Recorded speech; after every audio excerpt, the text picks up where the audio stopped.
I ranked every single weapon archetype in Destiny 2 PvP for an end of the season not tier list. Here's how this is going to work. On this channel, we don't usually do ratings like S, A, B, or C tier. That's too simplistic and restrictive. Instead, we turn those letters into more broad categories like good, bad, and okay that allows us to talk about the guns with a little bit more nuance and finesse. So when I say this is a not tier list, it's secretly a tier list, but with words. Don't tell anyone, okay? But before we begin, we gotta address the elephant in the room. As of the writing of this video, we've just gone through one of the worst metas in a very long time, thanks to healing and restoration being used everywhere, and it has affected how we tested the weapons and our perceptions of everything. But we didn't want to just make something that talks about this season's problem thing and call it a day. We wanted to make something that will be relevant for a few months at least. After all, if it's not restoration now, it'll be something else in the future. So we made a spreadsheet, we tested again, and came up with some rankings that should make sense until the next major balancing update.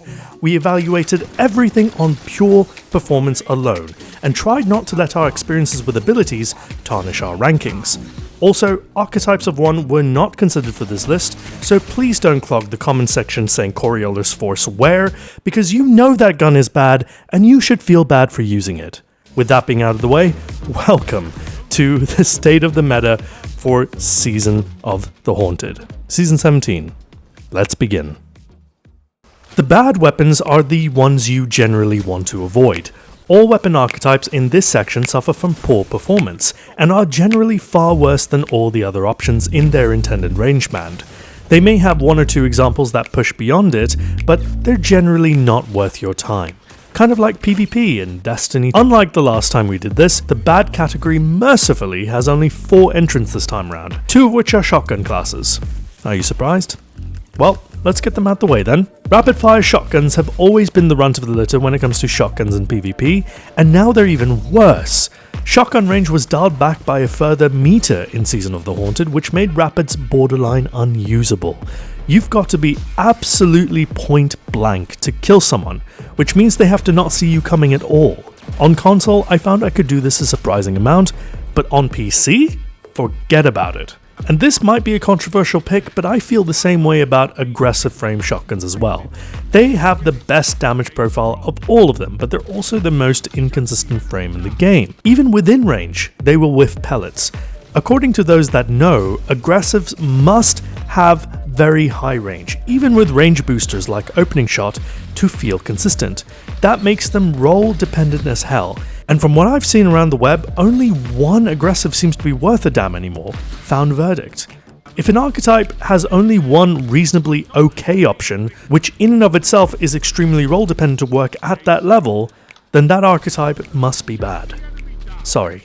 Another former terror of the Crucible that now finds itself at the bottom of this list is rapid-fire fusion rifles. These got hit very hard for the Season of the Haunted balance patch, and they've all but disappeared from the Crucible. The damage per bolt was severely reduced, their charge time has increased, and the net result is that they just don't feel consistent at all without under pressure or high impact reserves.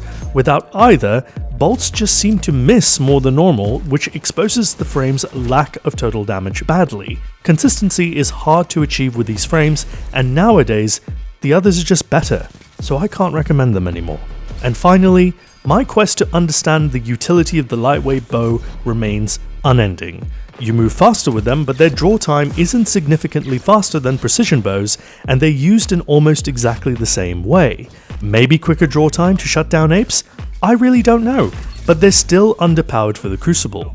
I'm looking forward to their upcoming buff in Season 18 because, yeah, I hate talking about bad weapons, but it's good we got them out of the way.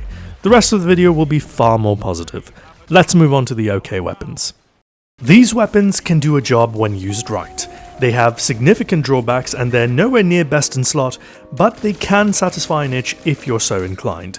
It's like willingly choosing to go to In-N-Out Burger. Sometimes you just want to slobber down on a beautifully mediocre experience. Let's start with some primary options first. High-impact auto rifles are the first on the list. These autos have flown under the radar since forever, mainly due to the fact that they have a very specific engagement range, in between pulse rifles and scout rifles. It's not a common space to take up, but when you do, you'll find that these weapons hit incredibly hard. They're not the most forgiving archetype, requiring 6 shots to be all crits for their reported 0.83 second time to kill. However, with any small damage buff, they snowball into absolute monsters very quickly. Rapid-fire auto rifles are the exact same, but they're in a very weird spot. They've not got the range to compete solidly in the mid-range with hand cannons and pulsers, and they're not dexterous enough to best SMGs or sidearms, but they're still very lethal when they get going with a 0.77 second time to kill and a really good body shot time to kill of 1.17 seconds, a niche option that can be devastating if used right. Rapid-fire scout rifles are also, you guessed it, in a very weird spot right now. You're kinda getting the sense of a theme here, right? They don't really have the range to compete against snipers most of the time, and they get flinched particularly badly in the mid-range. The base damage just really isn't good enough to compete against the good, great, and elite categories of weapons, which makes these really hard to recommend. Their one saving grace is that they have a lot of aim assist, and they're quite easy to pick up. A decent training wheels archetype for newer players, which allows them to stay back and put damage in with minimal risk. Amongst the huge amount of changes to legendaries this season, the zoom nerf really hit precision SMGs hard. They weren't the most competitive archetype to begin with, Shayura's Wrath excluded, but they had a familiarity and a feel-good factor with their above-average zoom.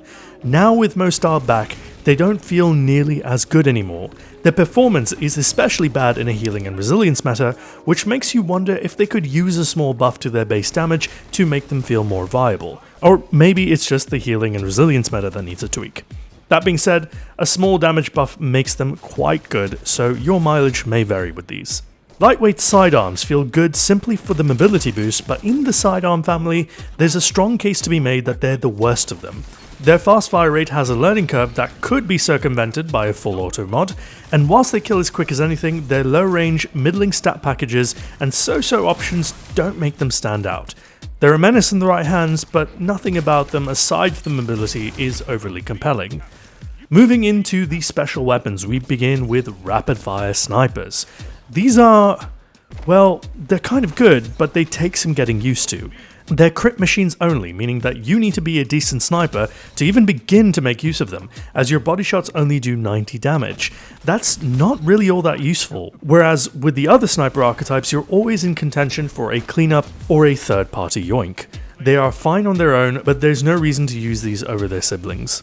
Going back to our pellet overlords, precision shotguns are just also sort of okay. They've got a good damage profile, but again you need a very specific role on select weapons with opening shot seemingly mandatory for any kind of consistency in your shot.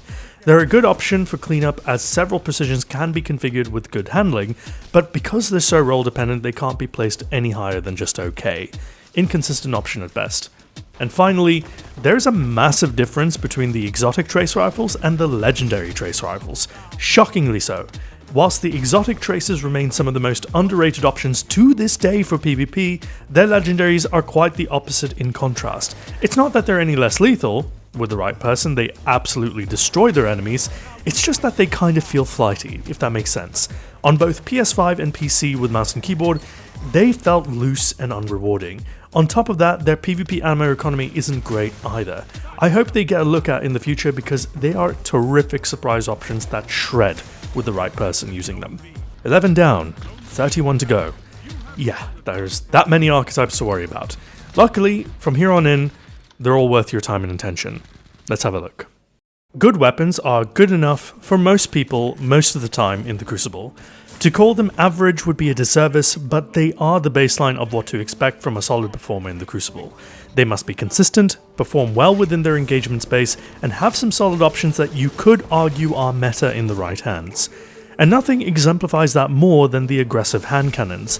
Huge damage output, low zoom. They're the best second gun in the fight you could ask for, teaming really well with others and putting in great damage.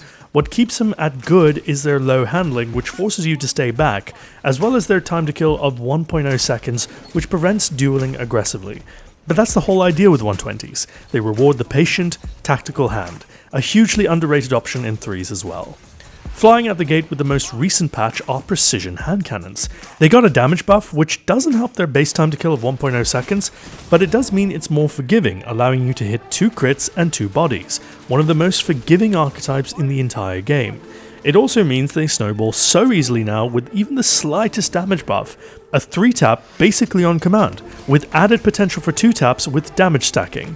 The only thing that holds them back is their mag size, usually around that 12 or 13 mark. That's not a lot of bullets for 180 rounds per minute, and it holds back their potential a lot. Otherwise, they're a really fun archetype to mess around with now. Our first mention of fatherhood goes to the adaptive pulse rifles. We talked about these in great detail when we ranked every single pulse rifle, and how syncopation was more than the sum of its parts because it could be crafted to suit any purpose. I wish the same was true of all the other options.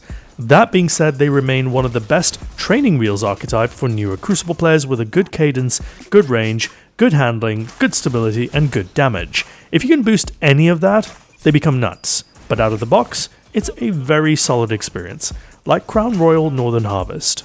Adaptive autos are a strange one. They're not bad, but they're not great either. They have the same time to kill as their 450 RPM siblings, but it's less forgiving.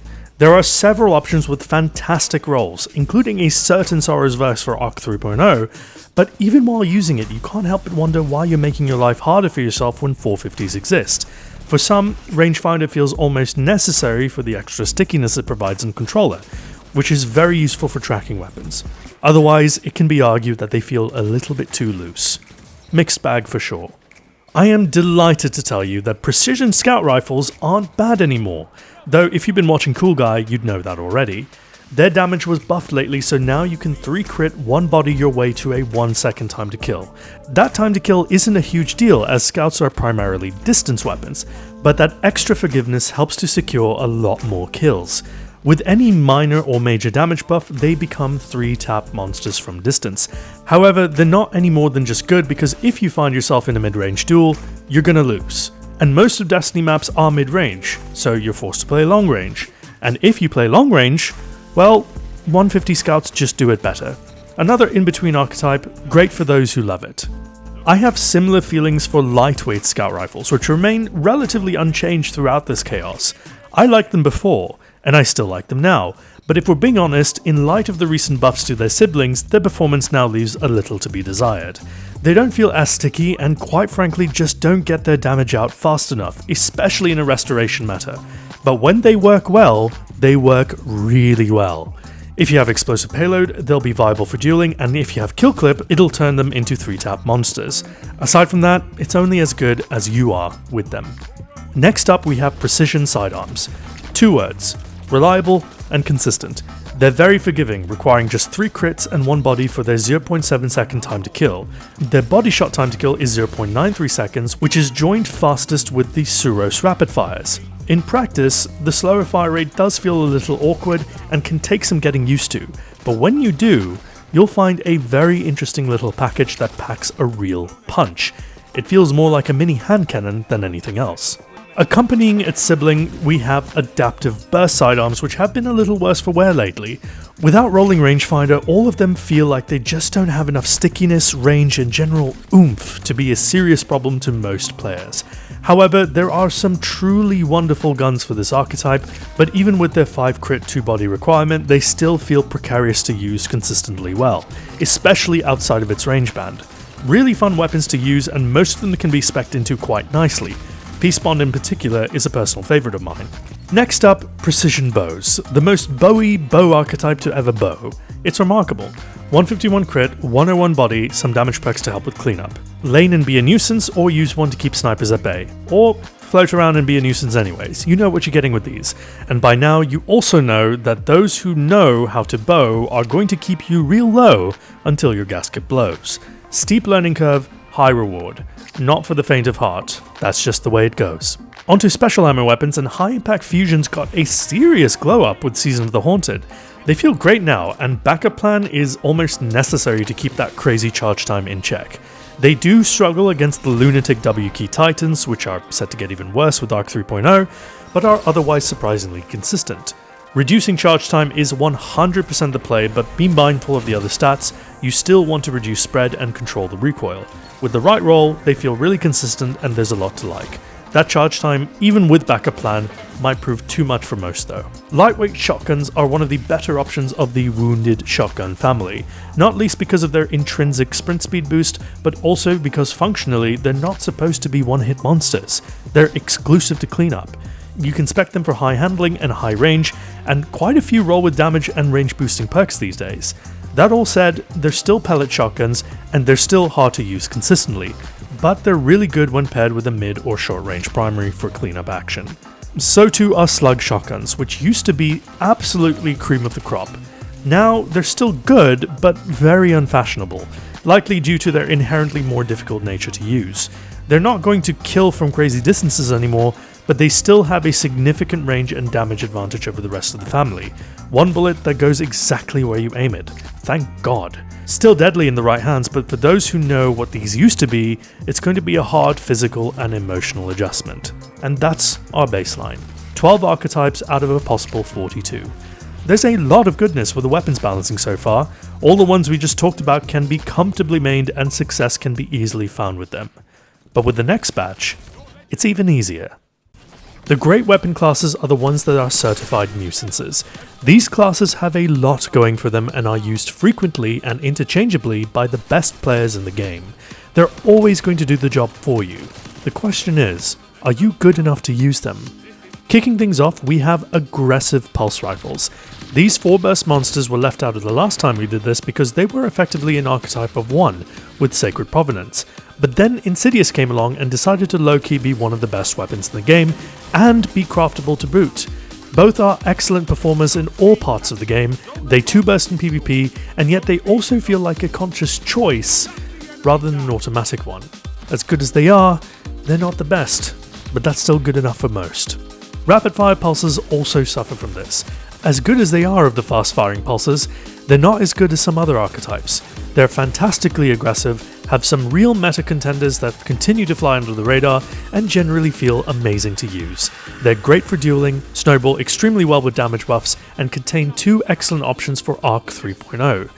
I wish I could bump these to Elite, but I can't just make every pulse rifle archetype Elite just because I like them. Well, I suppose I can, it is my list, but still, they're great. Borderline Elite. The award for the most surprising archetype for my money has to be Precision Auto Rifles. Who knew that the slightest tweak would turn them into absolute monsters? They have become the most forgiving and overall most reliable auto archetype. They're a true jack of all trades. Hits at long range, duels well at mid range, but you never have to worry too hard about controlling their recoil. Same time to kill as their 600 RPM siblings, but require less precise tracking and rely less on stability boosting perks. They also snowball well with any damage buff, and for those reasons, they're great. You know, it would have been the mother of all glow-ups if high-impact scout rifles went from bad to elite in one patch. But the reason they're only in great is because the vast majority of the maps in Destiny 2 simply do not cater to them. 2 crit, 1 body for a 0.8 second optimal time to kill, nearly every single high-impact scout has interesting rolls and is a nightmare to duel against. They're a bit too good in their current state and probably will get nerfed, but for now, enjoy them. They're amazing. Aggressive submachine guns aren't what most people would consider rocking in the Crucible, and I, for the life of me, can't figure out why. They're quite forgiving with 8 crits and 2 body required for their 0.77 second time to kill, have great range and decent damage, and can roll with some pretty nasty options. The Ikelos SMG in particular with Seraph rounds is a handful to face, as they blind, shake and flinch the opponent into not shooting back most of the time. These weapons aren't as sexy as some others, but by God if they aren't consistently excellent in their own right. If you've been watching True Vanguard at all this season, then you'll know that he's been singing the praises of adaptive sidearms for quite a while now, specifically the Keening, and he's right to. They have the fastest sidearm time to kill of 0.6 seconds, but it does require all crits. Miss one and your body shot time to kill makes it go to 1 second, which in fairness is still bloody fast. It must be said that both Keening and Drang are the only 2 non-censored options we have here, and they're both ridiculously good, so don't be surprised if newer adaptives get added that aren't as good as these 2. They're a bit too good for what they are. Suros rapid-fire sidearms. Remember them? They're alive and kicking. They again surprised me with how consistently excellent they were and how well they're suited for PvP. They're the SMGs of the sidearm world in that any damage buff can get them to snowball with devastating results. Recoil is always vertical and always manageable. They consistently outduel a huge amount of other close range options, even without being buffed. Not to mention newer versions roll with Suro Synergy as their origin trait to reduce their flinch. There's a serious argument that can be made for calling them elite, but their range band is very limited and the learning curve is steeper than expected for most. Great option to have though. Back to Vuk Nation, where we have a surprising entry in the form of adaptive fusion rifles as great options in the Crucible. They do just a little less total damage than Precisions in exchange for a noticeably shorter charge time.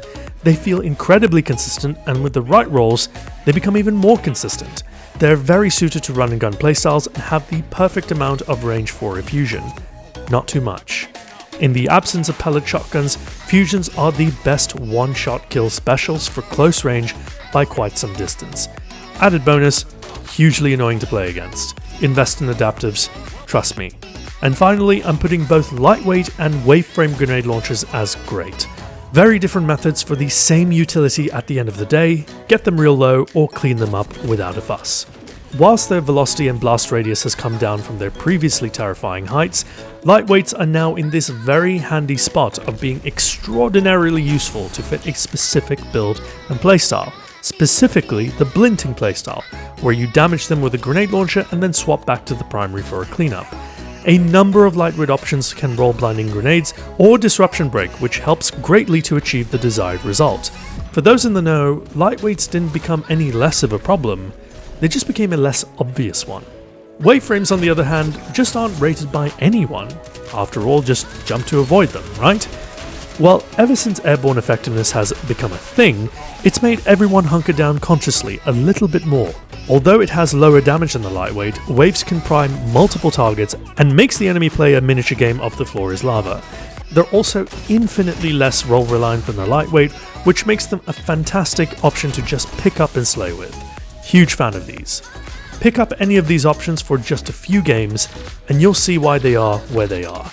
Quite a few of them have been knocking on the door of the elite category, and whilst it would be nice to give them all the love they deserve, the members of our final category really do stand head and shoulders above every other, including the ones who knock. These are the final bosses of the sandbox. There are 9 in total for this iteration of State of the Meta. Some you know, one you don't. Strap in. The classic, the unshakable, the ever-present 140 RPM adaptive hand cannon remains, as ever, the benchmark for mid-range duelers and the standard to which we compare weapon lethality to.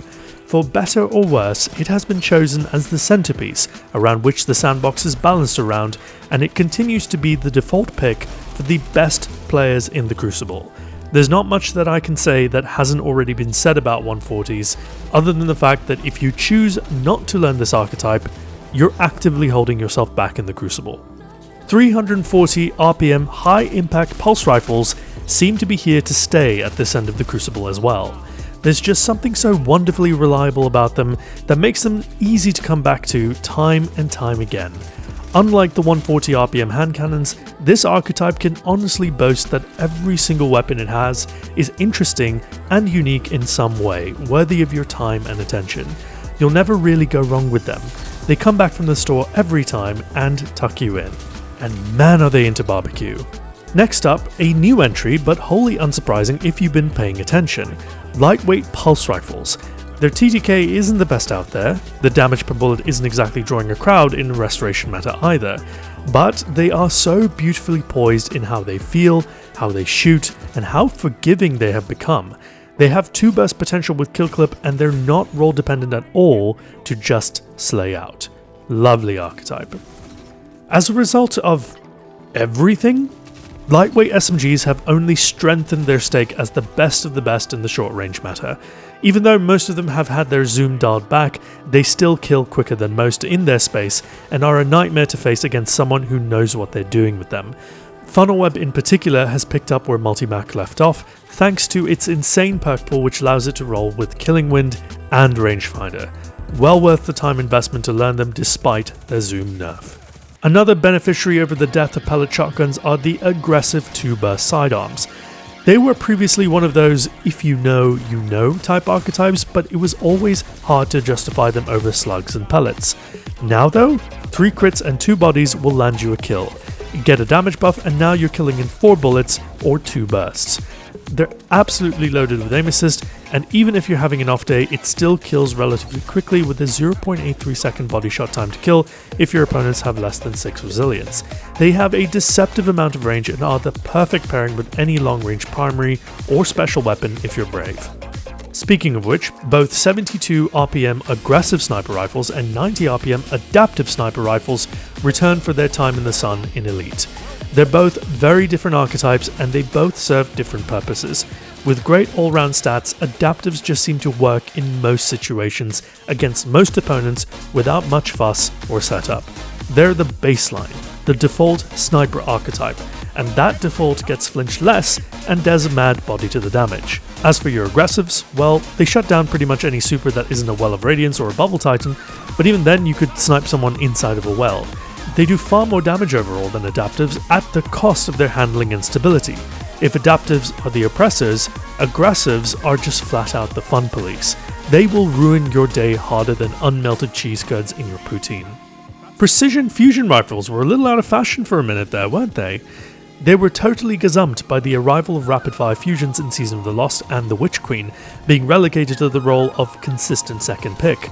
Well, now they're off the bench and proudly owning that consistency tag in a world where the Rapids have a hard time getting it up.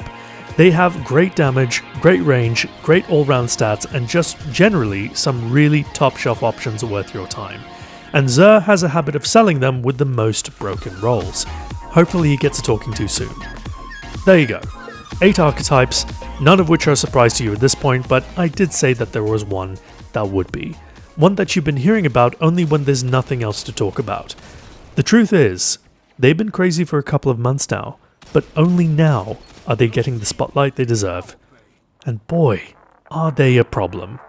The best special archetype in the game, by far, are the Mighty Glaives. They do a stupendous amount of projectile damage and are damn near impossible to kill when a shield is activated. If you see a glaive user moving towards you with full health and a shield up, unless you're near friends, your best course of action is to turn around and run away. Simply put, the shield resistance is absurd. After hitting one shot, not even getting a kill, you become tankier than most supers. The shield is capable of withstanding even a Gjallarhorn rocket. And then it turns out there's a must-have perk that relies on you taking damage, which you will because nobody's quite figured out not to shoot a glaive yet. Glaives with unstoppable force and a singular damage buff can one-tap Guardians. Impulse Amplifier makes projectile pseudo hit scan, and generally speaking, this is as close to pick up and win as you're going to get in the Crucible. Easy to learn, easy to get results, and even easier to build with abilities to make yourself a raid boss. And the worst part is, they're just so much f***ing fun at the end of the day. Poke and prod and stab and shoot. They're lovable misfits, and bringing a sword to a gunfight has always been the more comedic option anyways. In a world where special weapons are supposed to be more niche, calculated and considered, glaives currently rip up that playbook and piss in your beer. They are the biggest problem child in the Crucible, and Mr. Proctor, if you are listening, you gotta discipline them. They're getting rowdy. And that's it. Every single weapon archetype ranked, just in time for the new season. Some of these rankings might change depending on what the flavor or mod of the month might be, but as it stands right now, these are the cards on the table. Let's see if it lasts. Thank you so much for watching, and as ever, thank you to all my patrons for making this video possible. My name is Ascendant Nomad, and I'm your Crucible Doctor. See you next time.